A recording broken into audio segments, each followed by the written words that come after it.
Huh? Wow. Can you get it? Yeah, this is not good. This is really not good. Okay. Okay. Let's get back. We need to go call. Forget. We need to go call Red Lake and get this taken care of. It's not something we can put out. No, this is big. This has gotten up big in a matter of 15 minutes at most. We just watched the wildfire start, and that's the craziest thing ever. We were out fishing and we saw smoke, and I'm like, what the heck is that? It's a little bit of black smoke.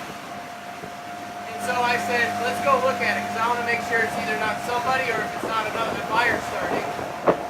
So we went and looked, and it's a fire, and it's getting bigger, and it's getting more and more smoky. So we got to go call Red Lake. If it's 6 in, because this is bad. This is going to be really bad.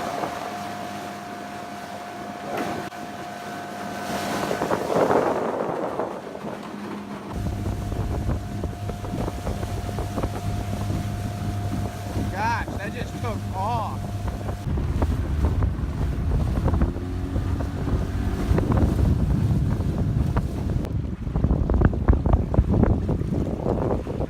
Okay.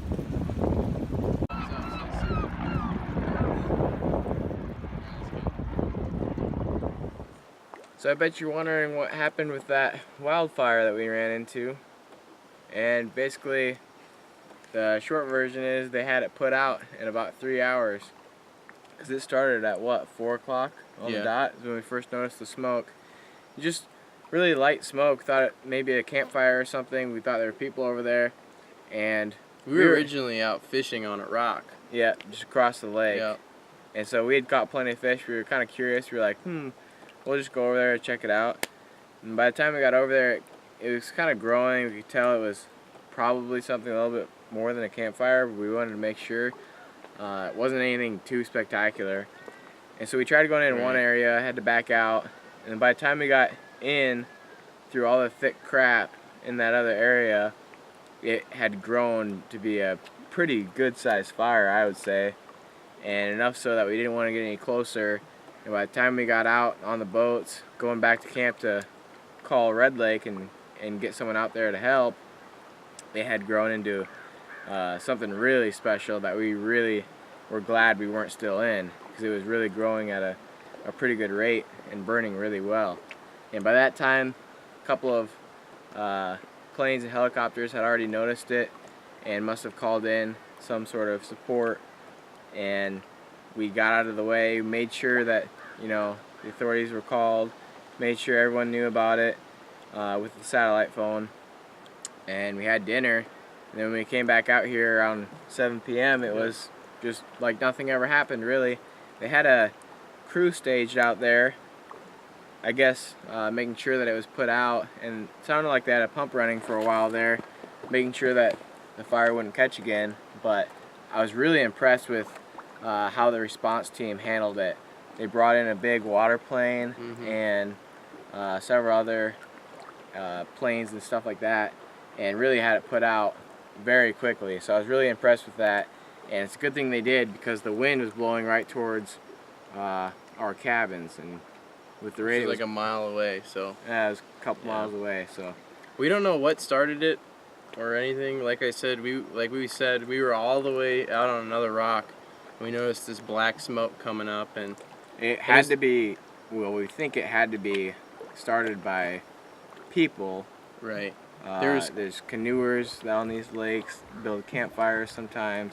We don't know if there was a past campsite there, or, you know, I don't know if someone was smoking out fishing or something like that.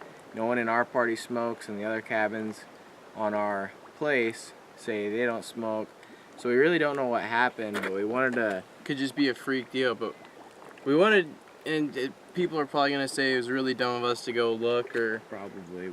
But I just wanted to make sure that it wasn't, A, another campsite, like somebody camping a canoer, and they just had a fire, or B, I wanted to make sure somebody wasn't in trouble, because there's like nothing over there there's really no lakes or no other cabins, so I wanted to make sure it wasn't somebody who needed some help. Because you couldn't see the lake from there. You would never know. Right, so we wanted to go in and make sure everything was okay and not go and make a call to, you know, Red Lake and say, oh, there's something going on here, and it's just, you know, 3 guys sitting at a campfire in the middle of a canoe trip. So yeah, that's what I wanted Everything to say. all worked out, and we just wanted to make this video to kind of conclude it, to really say, you know, you got to be careful whenever you're out here in the backwoods, and just think about what you're doing. If you're smoking a cigarette or you have a campfire, you know, like the commercials say, only you can prevent wildfires. But and you know, you see the commercials and you're like, all right, yeah, I'll be careful. But after seeing it in person and just experiencing how fast things can go bad, it really opens up your eyes. And I mean, I just wanted to make sure that everyone knows you don't mess with them. Yeah, you got to be careful, and you don't want that on your conscience. You don't want to be the person that started a wildfire, and you don't want anything like that to happen, because they can really get out of hand fast. And I'm glad this was caught early enough that they were able to stop it. I'm glad, because I feel like if this was started at night when nobody was out, yeah, it would have been a really big fire. And so the response team was just really spectacular in getting out here and getting it stopped. So